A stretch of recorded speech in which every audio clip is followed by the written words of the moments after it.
The Cat That Walked by Himself, by Rudyard Kipling. Hear and attend and listen. For this befell and behappened and became and was, O my best beloved, when the tame animals were wild. The dog was wild, and the horse was wild, and the cow was wild, and the sheep was wild, and the pig was wild as wild could be, and they walked in the wet wild woods by their wild lones. But the wildest of all the wild animals was the cat. He walked by himself, and all places were alike to him. Of course the man was wild too. He was dreadfully wild. He didn't even begin to be tame till he met the woman, and she told him that she did not like living in his wild ways.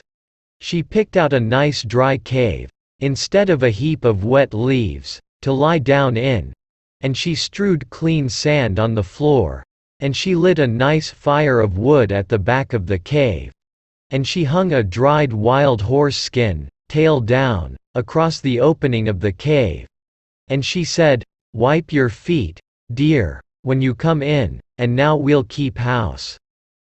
That night, best beloved, they ate wild sheep roasted on the hot stones, and flavored with wild garlic and wild pepper, and wild duck stuffed with wild rice and wild coriander, and marrow bones of wild oxen, and wild cherries.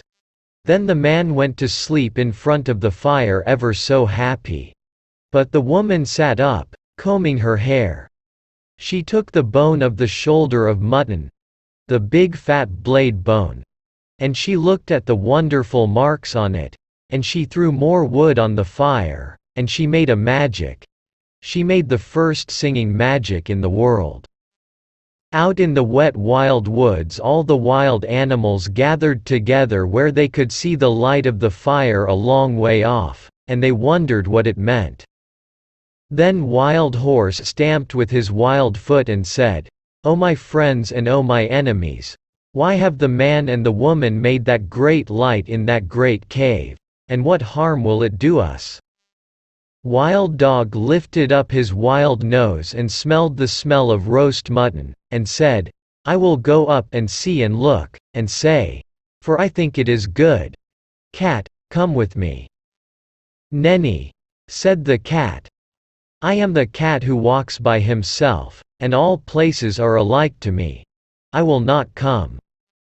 "Then we can never be friends again," said Wild Dog, and he trotted off to the cave. But when he had gone a little way the cat said to himself, "All places are alike to me. Why should I not go too and see and look and come away at my own liking?" So he slipped after Wild Dog softly, very softly, and hid himself where he could hear everything. When Wild Dog reached the mouth of the cave he lifted up the dried horse skin with his nose and sniffed the beautiful smell of the roast mutton, and the woman, looking at the blade bone, heard him, and laughed, and said, "Here comes the first wild thing out of the wild woods. What do you want?" Wild Dog said, "O my enemy and wife of my enemy, what is this that smells so good in the wild woods?" Then the woman picked up a roasted mutton bone and threw it to Wild Dog, and said, "Wild thing out of the wild woods, taste and try."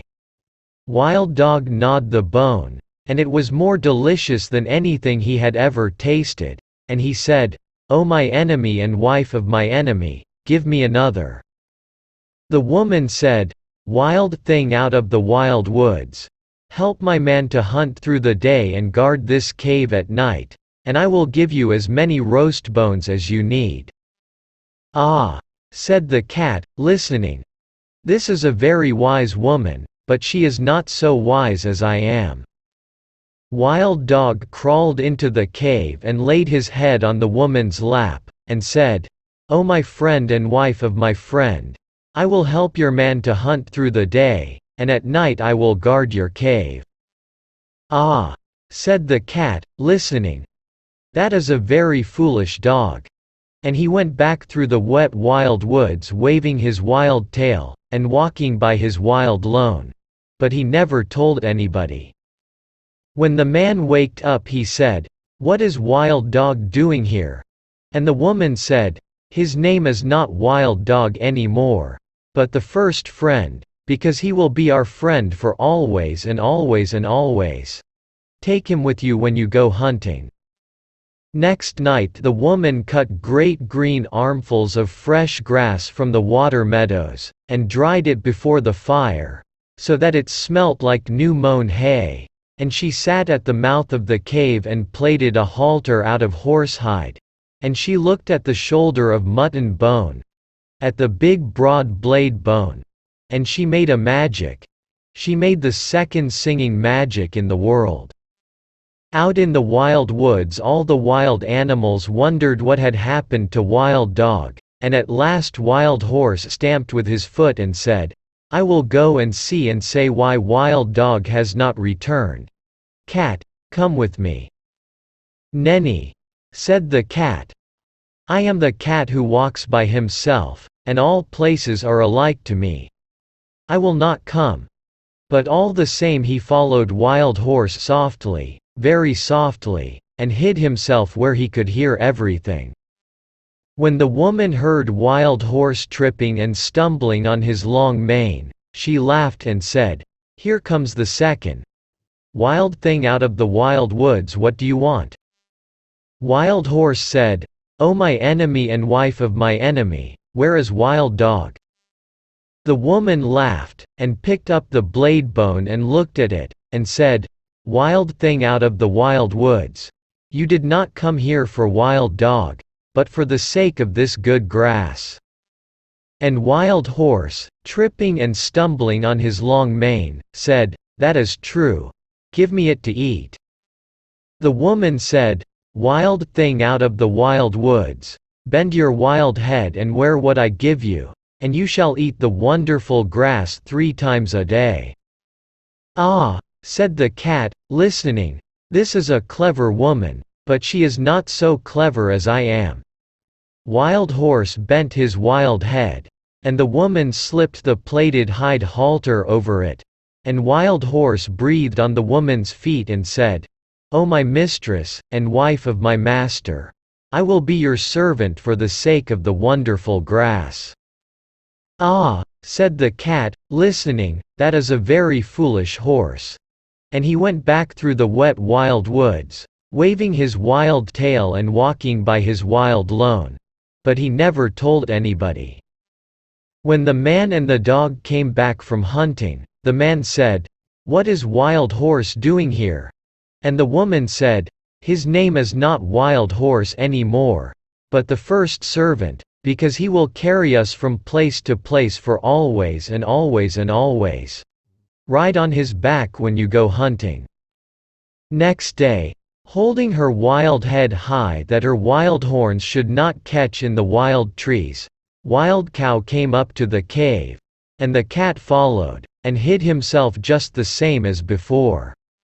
And everything happened just the same as before, and the cat said the same things as before. And when Wild Cow had promised to give her milk to the woman every day in exchange for the wonderful grass, the cat went back through the wet wild woods waving his wild tail and walking by his wild lone, just the same as before.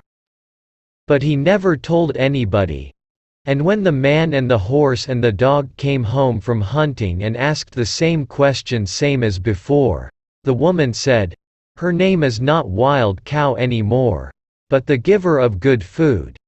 She will give us the warm white milk for always and always and always, and I will take care of her while you and the first friend and the first servant go hunting."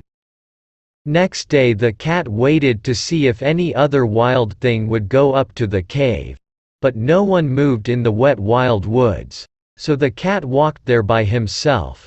And he saw the woman milking the cow, and he saw the light of the fire in the cave, and he smelt the smell of the warm white milk. Cat said, "O my enemy and wife of my enemy, where did Wild Cow go?" The woman laughed and said, "Wild thing out of the wild woods, go back to the woods again, for I have braided up my hair, and I have put away the magic blade bone, and we have no more need of either friends or servants in our cave." Cat said, "I am not a friend, and I am not a servant. I am the cat who walks by himself, and I wish to come into your cave." Woman said, "Then why did you not come with first friend on the first night?" Cat grew very angry and said, "Has Wild Dog told tales of me?" Then the woman laughed and said, "You are the cat who walks by himself, and all places are alike to you. You are neither a friend nor a servant. You have said it yourself. Go away and walk by yourself in all places alike." Then Cat pretended to be sorry and said, "Must I never come into the cave? Must I never sit by the warm fire? Must I never drink the warm white milk? You are very wise and very beautiful. You should not be cruel even to a cat." Woman said, "I knew I was wise, but I did not know I was beautiful. So I will make a bargain with you. If ever I say one word in your praise, you may come into the cave. And if you say 2 words in my praise," said the cat. "I never shall," said the woman, "but if I say 2 words in your praise, you may sit by the fire in the cave." "And if you say 3 words," said the cat. "I never shall," said the woman, "but if I say 3 words in your praise, you may drink the warm white milk 3 times a day for always and always and always." Then the cat arched his back and said, "Now let the curtain at the mouth of the cave, and the fire at the back of the cave, and the milk pots that stand beside the fire, remember what my enemy and the wife of my enemy has said." And he went away through the wet wild woods waving his wild tail and walking by his wild lone. That night when the man and the horse and the dog came home from hunting, the woman did not tell them of the bargain that she had made with the cat, because she was afraid that they might not like it. Cat went far and far away and hid himself in the wet wild woods by his wild lone for a long time till the woman forgot all about him. Only the bat, the little upside-down bat, that hung inside the cave, knew where Cat hid, and every evening Bat would fly to Cat with news of what was happening. One evening Bat said, "There is a baby in the cave. He is new and pink and fat and small, and the woman is very fond of him." "Ah," said the cat, listening, "but what is the baby fond of?" "He is fond of things that are soft and tickle," said the bat. "He is fond of warm things to hold in his arms when he goes to sleep. He is fond of being played with. He is fond of all those things." "Ah," said the cat, listening, "then my time has come." Next night Cat walked through the wet wild woods and hid very near the cave till morning time, and man and dog and horse went hunting. The woman was busy cooking that morning, and the baby cried and interrupted. So she carried him outside the cave and gave him a handful of pebbles to play with. But still the baby cried. Then the cat put out his paddy paw and patted the baby on the cheek, and it cooed. And the cat rubbed against its fat knees and tickled it under its fat chin with his tail. And the baby laughed, and the woman heard him and smiled. Then the bat, the little upside-down bat, that hung in the mouth of the cave said, "O my hostess and wife of my host and mother of my host's son, a wild thing from the wild woods is most beautifully playing with your baby. A blessing on that wild thing whoever he may be," said the woman, straightening her back, "for I was a busy woman this morning and he has done me a service." That very minute and second, best beloved, the dried horse skin curtain that was stretched tail down at the mouth of the cave fell down. Whoosh! Because it remembered the bargain she had made with the cat, and when the woman went to pick it up, lo and behold! The cat was sitting quite comfy inside the cave. "O my enemy and wife of my enemy and mother of my enemy," said the cat, "it is I. For you have spoken a word in my praise. And now I can sit within the cave for always and always and always. But still I am the cat who walks by himself, and all places are alike to me." "I will do so," said the woman, "because I am at my wit's end. But I will not thank you for it." She tied the thread to the little clay spindle whorl and drew it across the floor, and the cat ran after it and patted it with his paws and rolled head over heels, and tossed it backward over his shoulder and chased it between his hind legs and pretended to lose it, and pounced down upon it again, till the baby laughed as loudly as it had been crying, and scrambled after the cat and frolicked all over the cave till it grew tired and settled down to sleep with the cat in its arms. "Now," said the cat, "I will sing the baby a song that shall keep him asleep for an hour." And he began to purr, loud and low, low and loud, till the baby fell fast asleep. The woman smiled as she looked down upon the two of them and said, "That was wonderfully done. No question but you are very clever, O cat." That very minute and second, best beloved, the smoke of the fire at the back of the cave came down in clouds from the roof. Puff! Because it remembered the bargain she had made with the cat, and when it had cleared away, lo and behold! The cat was sitting quite comfy close to the fire. "O my enemy and wife of my enemy and mother of my enemy," said the cat, "it is I. For you have spoken a second word in my praise. And now I can sit by the warm fire at the back of the cave for always and always and always. But still I am the cat who walks by himself, and all places are alike to me." Then the woman was very very angry, and let down her hair and put more wood on the fire and brought out the broad blade bone of the shoulder of mutton and began to make a magic that should prevent her from saying a third word in praise of the cat. It was not a singing magic, best beloved. It was a still magic. And by the cave grew so still that a little wee mouse crept out of a corner and ran across the floor. "O my enemy and wife of my enemy and mother of my enemy," said the cat, "is that little mouse part of your magic?" "Oh, no indeed," said the woman, and she dropped the blade bone and jumped upon the footstool in front of the fire and braided up her hair very quick for fear that the mouse should run up it. "Ah," said the cat, watching, "then the mouse will do me no harm if I eat it?" "No," said the woman, braiding up her hair, "eat it quickly and I will ever be grateful to you." Cat made one jump and caught the little mouse, and the woman said, "100 thanks. Even the first friend is not quick enough to catch little mice as you have done.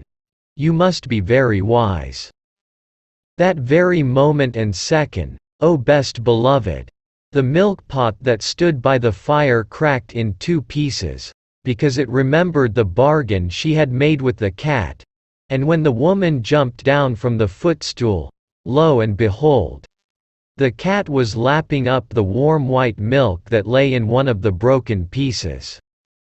"O my enemy and wife of my enemy and mother of my enemy," said the cat, "it is I. For you have spoken 3 words in my praise, and now I can drink the warm white milk 3 times a day for always and always and always. But still I am the cat who walks by himself, and all places are alike to me."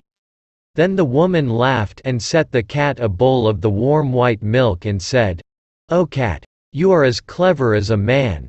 But remember that your bargain was not made with the man or the dog, and I do not know what they will do when they come home." "What is that to me?" said the cat. "If I have my place in the cave by the fire and my warm white milk 3 times a day, I do not care what the man or the dog can do." That evening when the man and the dog came into the cave, The woman told them all the story of the bargain while the cat sat by the fire and smiled. Then the man said, "Yes, but he has not made a bargain with me or with all proper men after me." Then he took off his 2 leather boots and he took up his little stone axe, that makes 3, and he fetched a piece of wood and a hatchet, that is 5 altogether, and he set them out in a row and he said, "Now we will make our bargain. If you do not catch mice when you are in the cave for always and always and always, I will throw these 5 things at you whenever I see you, and so shall all proper men do after me." "Ah," said the woman, listening, "this is a very clever cat, but he is not so clever as my man." The cat counted the 5 things and he said, "I will catch mice when I am in the cave for always and always. But still I am the cat who walks by himself, and all places are alike to me." "Not when I am near," said the man. "If you had not said that last I would have put all these things away for always and always and always. But I am now going to throw my 2 boots and my little stone axe, that makes 3, at you whenever I meet you. And so shall all proper men do after me." Then the dog said, "Wait a minute. He has not made a bargain with me or with all proper dogs after me." And he showed his teeth and said, "If you are not kind to the baby while I am in the cave for always and always and always, I will hunt you till I catch you, and when I catch you I will bite you. And so shall all proper dogs do after me."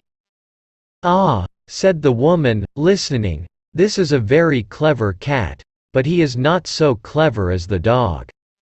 Cat counted the dog's teeth, and they looked very pointed, and he said, "I will be kind to the baby while I am in the cave, as long as he does not pull my tail too hard, for always and always and always. But still I am the cat that walks by himself, and all places are alike to me." "Not when I am near," said the dog. "If you had not said that last I would have shut my mouth for always and always and always. But now I am going to hunt you up a tree whenever I meet you. And so shall all proper dogs do after me." Then the man threw his 2 boots and his little stone axe, that makes 3, at the cat, and the cat ran out of the cave and the dog chased him up a tree. And from that day to this, best beloved, 3 proper men out of 5 will always throw things at a cat whenever they meet him, and all proper dogs will chase him up a tree. But the cat keeps his side of the bargain too. He will kill mice and he will be kind to babies when he is in the house, just as long as they do not pull his tail too hard.